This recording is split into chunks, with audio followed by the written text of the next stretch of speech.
14 de junho de 1947. O fazendeiro William Brazel caminhava por sua propriedade junto com seu filho Bill, de 8 anos. O sol está se pondo, no que parecia ser mais um final de tarde tranquilo. Nos últimos dias, barulhos, luzes e objetos estavam tirando a paz do horizonte de Roswell, cidade do estado americano do Novo México. Porém, o fazendeiro estava na tranquilidade do seu rancho, sem saber dos últimos fatos. Ao retornar para a casa principal, eles se depararam com uma grande área de destroços visíveis ao longe. Ele estava com pressa e não quis parar naquele momento para verificar o que era. Será que ele tinha imaginado coisas? Pensou consigo mesmo. Mal sabia ele que estava prestes a encontrar objetos que seriam a base de um dos acontecimentos mais importantes da ufologia moderna, o caso Roswell. Seja bem-vindo ao Teoria do Fim. Hoje vamos iniciar uma série de documentários especiais sobre alguns dos principais casos ufológicos da história. E nada melhor do que o incidente em Roswell para estrear essa série, pois esse foi um dos primeiros casos mundialmente conhecidos da ufologia moderna que até hoje intriga milhões de pessoas. Esse documentário foi bastante complexo de desenvolver, então ajude a apoiar o canal financeiramente através do QR Code na tela ou do link na descrição. Também deixe o seu like e se inscreva no canal Teoria do Fim. Compartilhe agora com seus amigos que se interessam por temas de mistérios e ufologia. Você que acompanha pelo Spotify, não deixe de seguir e comentar o que você achou e também compartilhar com seus amigos. 8 de julho de 1947. O porta-voz da base aérea de Roswell, Walter Hunt, distribui um comunicado à imprensa. O comunicado dizia o seguinte: os diversos boatos relativos ao disco voador tornaram-se ontem uma realidade, quando o setor de informação da Força Aérea de Roswell teve a sorte de tomar posse de um disco, graças à cooperação de um fazendeiro local e do gabinete do xerife do condado de Chaves. O objeto voador pousou em uma fazenda nas proximidades de Roswell, no decorrer da semana passada. Como não tinha telefone, o fazendeiro guardou o disco até poder entrar em contato com o gabinete do xerife, que por sua vez notificou a Força Aérea. Alguns dias antes dessa declaração, no feriado de 4 de julho, independência dos Estados Unidos, o fazendeiro William Brazel contou à sua esposa o que tinha visto há alguns dias na sua propriedade. Eles decidiram então ir junto com seus filhos para recolher parte desses destroços. No dia seguinte, 5 de julho, o fazendeiro estava na cidade e, ao conversar com amigos, ouviu pela primeira vez os relatos sobre os discos voadores e começou a se perguntar: será que os destroços que encontrei são de um disco voador? Decidiu então procurar o xerife da cidade, George Wilcox, para contar o que tinha acontecido. O xerife então ficou intrigado e resolveu acionar a Força Aérea de Roswell, que enviou o tenente Jesse Marcel para junto então recolherem o resto dos destroços e tentar dar uma solução para aquele caso. Guarde esse nome. O tenente Jesse Marcel ainda vai ter um papel fundamental para esclarecer essa história. Chegando ao local, eles recolheram os destroços e tentaram ali por um momento reconstituir o que estava ali, para identificar qual seria a origem daqueles destroços e o que teria caído sobre a fazenda de Brazel. Por mais que tentassem fazer algum tipo de montagem ou reconstruir o objeto, aquilo não se parecia com nada que eles já tinham visto em vida. O tenente então levou o restante dos materiais com ele, e essa foi a última vez que estiveram juntos, pelo menos oficialmente. O caso estourou na imprensa local e também nacional. Pela primeira vez na história, um governo admitiria ter capturado discos voadores. Essa era a manchete do século. Diversos jornais deram destaque de capa para a manchete do dia. O Roswell Daily Report deu destaque em sua primeira página dizendo: Força Aérea captura disco voador em um rancho na região de Roswell. Já o Sacramento Bee detalhou que o exército revelou que um disco voador foi encontrado no Novo México. Até no Brasil, os jornais noticiaram aquele acontecido. O encontro de um dos famosos discos voadores acabou sendo destaque na edição de 8 de julho do jornal A Noite no Rio de Janeiro. Aquela notícia se espalhou rapidamente e mesmo sem os meios de comunicação que temos hoje, logo diversos jornais já estavam repercutindo. Porém, essa história estava tomando grandes proporções. Jornalistas de todos os Estados Unidos e também do mundo começaram a ficar interessados no caso e entrar em contato com oficiais do exército. Mas essa euforia não duraria muito. Em 9 de julho, dia seguinte à declaração do exército, o coronel Thomas Dubose, chefe do tenente Marcel, estava junto com o general Roger Hamey, segurando o que parecia ser um papel alumínio grande, pousando para a foto. Ambos sorridentes no que seria uma declaração negando que o objeto seria um disco voador. Na verdade, disse o general, se trata de um simples balão meteorológico. A foto estampa a capa do jornal Fort Worth Star Telegram, onde o general afirma que tudo não passou de um grande mal-entendido, e que o material faz parte de balões meteorológicos que os Estados Unidos soltavam a centenas todos os anos, que, ao se queimarem ao atingir a estratosfera, retornavam a solo apenas em destroços. A declaração pareceu acalmar os ânimos, afinal, naquela época, não havia motivos para duvidar do governo. Obviamente, essa desconfiança passaria a ser uma regra alguns anos depois, quando foram revelados diversos escândalos onde o governo omitia fatos importantes da população, como no caso do escândalo Watergate. E vejam, aqui cabe uma provocação. Nós sabemos que o tenente Jesse Marcel era um oficial da inteligência americana especializado em casos dessa natureza. Como alguém especializado em inteligência militar poderia confundir um balão meteorológico, algo comum do dia a dia, com um disco voador? Ou algo não feito por mãos humanas. A gente até esperaria essa confusão do fazendeiro ou até do xerife, que não estão acostumados a encontrar esse tipo de material, mas não de um alto oficial da inteligência do exército, não é mesmo? No final, estávamos todos certos. Não foi à toa que naquele dia, junto com os repórteres e o general Hamey, o tenente Marcel não deu nenhuma declaração sobre o caso. Ele era o homem que sabia demais. Mais de 30 anos se passaram desde os acontecimentos em Roswell.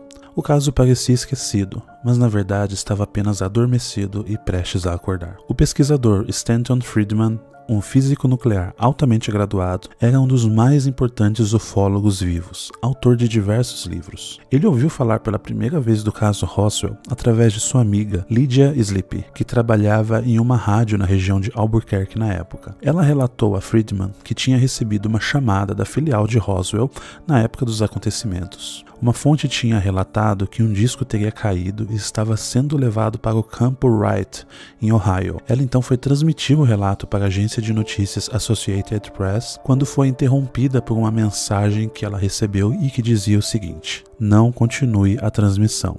FBI." Após ouvir esse relato, Friedman resolveu se aprofundar no caso e descobriu o nome do agora tenente-coronel Jesse Marcel. Ele insistiu bastante até que conseguiu que Marcel concedesse uma entrevista para ele. Naquele momento ainda uma entrevista escrita que futuramente se tornaria parte de um livro escrito em parceria com Friedman e outros autores. O que segue a seguir é um recorte dessa entrevista, onde Marcel revelou tudo o que sabia sobre o caso Roswell. Tenente-coronel Marcel: "Você viu pessoalmente um OVNI caído?" "Na realidade, eu vi diversos fragmentos, mas não a máquina inteira. Seja lá o que for aquilo, deve ter explodido ainda no ar." "Como que a base aérea ficou sabendo do caso?" "Recebemos uma ligação do xerife da cidade. Eu discuti isso com o coronel Blanchard e ele disse que era melhor eu ir investigar pessoalmente, pois poderia ter sido uma aeronave caída." "Você acredita que o que viu era um balão meteorológico?" "Não, não era. Eu estava muito bem familiarizado com tudo que estava nos céus naquele período, tanto nosso quanto de outros países. Eu também conhecia todos os tipos de balões meteorológicos ou radares civis e militares utilizados na época, e definitivamente não era um desses. Não era nenhum dispositivo de radar, míssil ou qualquer tipo de avião." "Mas então, o que era?" "Isso eu não sei dizer. Nós só fomos coletar os destroços e fragmentos. Era algo que eu nunca tinha visto antes e nunca vi igual depois. Eu não sei o que era, mas definitivamente não era algo construído por nós e menos ainda um balão meteorológico." "Você pode descrever um pouco desses materiais?" "Sim, tinha todos os tipos de materiais. Algumas vigas pequenas e que continham hieróglifos que ninguém foi capaz de decifrar. Elas lembravam madeira, mas não era madeira.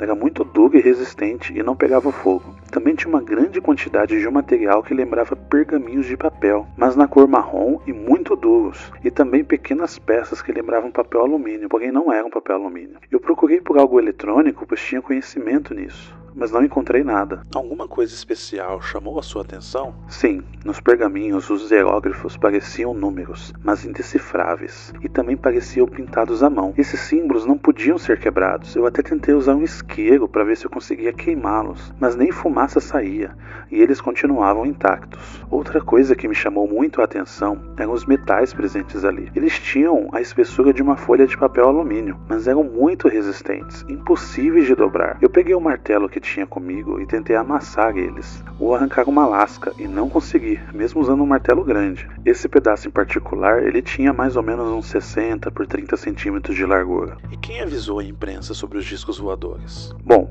houve um vazamento de informações e eu descobri apenas quando eu cheguei na base na volta. O nosso porta-voz na base era muito ansioso e acabou ligando diretamente para alguns veículos de imprensa para contar em primeira mão a descoberta sobre um disco voador. E isso deixou todo mundo louco. O telefone tocou a noite toda atrás de mais informações. No dia seguinte, o coronel Blanchard mandou a gente colocar tudo em um avião B-29 e levar para o Fort Worth. A partir dali, o general Hammer assumiu o controle da operação. O general chamou a imprensa e disse que eram apenas restos de um balão. Nós fomos chamados para a sala do general e levamos apenas algumas amostras do material recolhido. Lá, os fotógrafos foram autorizados a tirar poucas fotos. Foi onde eu apareci segurando parte do material. Ali só estava uma pequena parte, não importante de tudo do que foi recolhido. Naquele momento, as fotos eram legítimas, mas o acesso da imprensa era restrito. Depois, mais tarde, eles limparam as amostras que tinham na sala e colocaram outras amostras de coisas não relacionadas ao caso, e então deixaram a imprensa fotografar à vontade. No momento que essas fotos eram feitas, o material verdadeiro e mais importante já estava a caminho do Campo Wright, em Ohio, e eu já não estava mais autorizado a acompanhar os materiais. Então você está dizendo que essas fotos e notícias foram fabricadas para encobrir a realidade? Bom, o que vocês precisam entender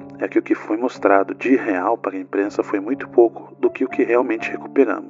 Não estavam ali os materiais contendo hieróglifos, por exemplo. A imprensa queria que eu falasse, mas o general me proibiu de dar qualquer declaração. Antes mesmo de começar a falar com a imprensa, ele me disse que eles cuidariam do caso, e o melhor que eu poderia fazer era voltar para Roswell e continuar de lá com meu trabalho. Esse foi um dos trechos talvez mais importantes ali daquela entrevista que foi dada para o Friedman. 3 meses depois do incidente, o tenente Marcel foi transferido para Washington, onde foi promovido a tenente-coronel e passou a trabalhar com observações sobre armas nucleares da Rússia, e não voltou mais a falar do caso até essa entrevista 30 anos depois. A entrevista de Marcel para Friedman abriu uma nova porta para a ufologia no caso Roswell. A partir dela foi desencadeada uma série de pesquisas e novas entrevistas com pessoas relacionadas ao caso.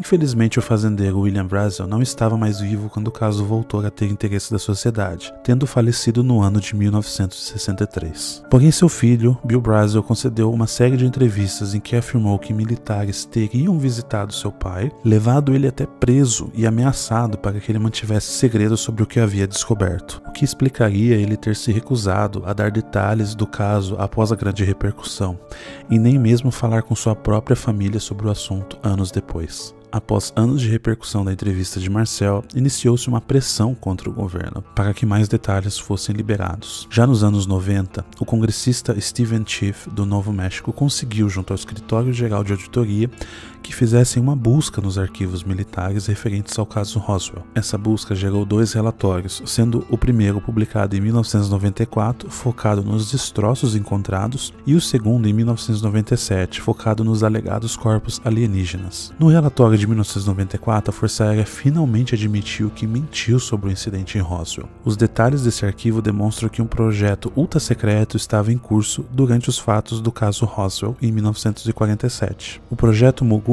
tinha o objetivo de monitorar testes e ataques nucleares vindos da União Soviética, e para isso utilizavam balões gigantes e de alta altitude para captar pequenos movimentos que evidenciassem o uso de armas nucleares. Portanto, os relatos de Marcel de que o governo havia mentido sobre o balão meteorológico eram verdadeiros, confirmando os fatos relatados por ele na entrevista, que houve sim uma manipulação da imprensa para divulgar uma mentira dos balões meteorológicos, porém com a justificativa de que isso teria sido feito por causa da Guerra Fria e por causa da observação que os Estados Unidos estavam fazendo junto à União Soviética. Já o relatório de 1997 tentou explicar as alegações de pessoas que afirmavam terem visto seres cinzentos em hospitais e também no local da suposta queda. A justificativa seriam testes que estavam sendo feitos pelo governo americano com bonecos que simulavam o corpo humano e serviam para avaliar o impacto no corpo de eventuais quedas e ataques em aeronaves. Aqui temos um detalhe interessante.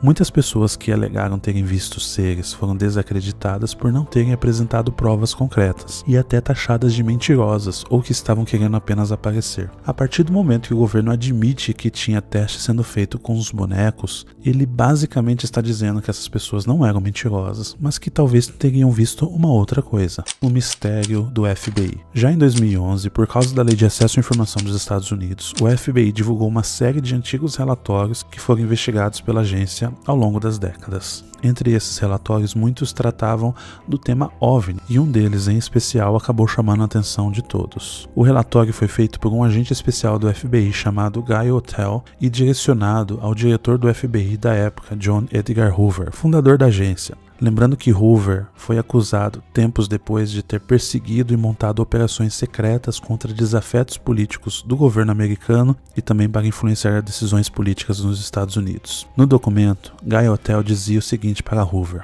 um investigador da Força Aérea declarou que 3 discos voadores foram recuperados no Novo México. Eles foram descritos como sendo de forma circular, com centro elevado, aproximadamente 15 metros de diâmetro, e cada um era ocupado por 3 corpos de forma humana, mas com menos de 1 metro de altura. Após esse relatório se tornar um dos arquivos mais baixados do site do FBI, a agência se pronunciou, agora em 2013, alegando que esse caso era apenas um relatório e que não havia razão para crer que estava relacionado ao caso Roswell, mesmo tendo sido no mesmo local. Eles também disseram que o FBI encerrou as investigações desse caso após o pedido da Força Aérea. No entanto, eles admitem terem investigado diversos casos de OVNIs ao longo da história, sem confirmar, no entanto, a veracidade ou dar mais detalhes sobre eles. Pesquisadores acreditam que o FBI liberou esse documento por descuido, provavelmente pensando que ali seria um relato de algum terceiro e não de um dos seus agentes especiais que estava descrevendo para o diretor do FBI algo que a Força Aérea teria capturado, no caso 3 discos voadores. Infelizmente, nenhum dos dois estão vivos para confirmar a história. Esse relato oficial do FBI também embasa a história de Lydia Sleep, de que discos voadores estavam sob o poder da Força Aérea e que teriam sido transferidos para o campo Wright em Ohio, fechando então esse ciclo de informação que levou ao início das investigações feitas pelo ufólogo Stanton Friedman. Isso leva a crer que o FBI não apenas sabia da história, como também estava monitorando a imprensa para não deixar que a informação viesse à tona.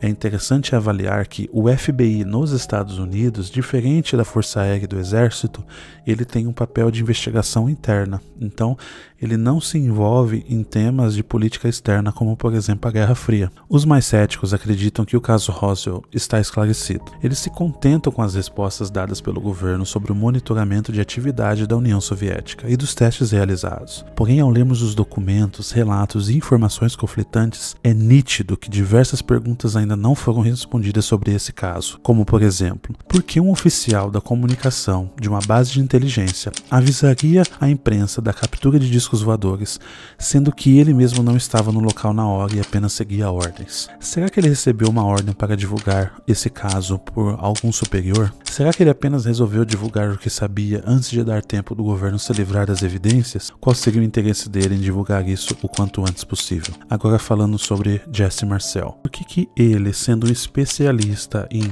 inteligência militar na Força Aérea, não soube diferenciar um balão de vigilância contra um outro país de um objeto desconhecido da tecnologia humana? Por que ele ficou tão impressionado com os destroços que, segundo ele nunca viu na vida durante toda a carreira, sendo um oficial de alta patente de inteligência militar da nação que tem o maior poderio militar do mundo?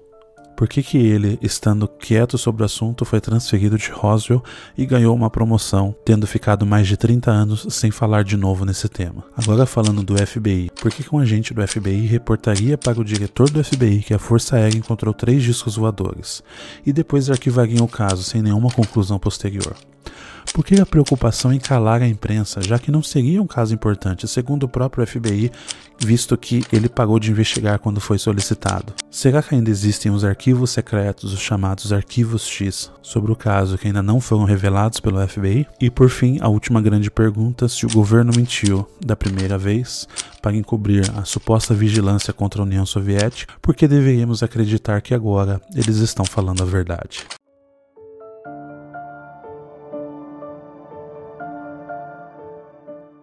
o caso Roswell continua sendo muito intrigante e muito interessante. Porém, ao que parece, ainda existe muita coisa a ser revelada. E como a gente sabe, a verdade está lá fora.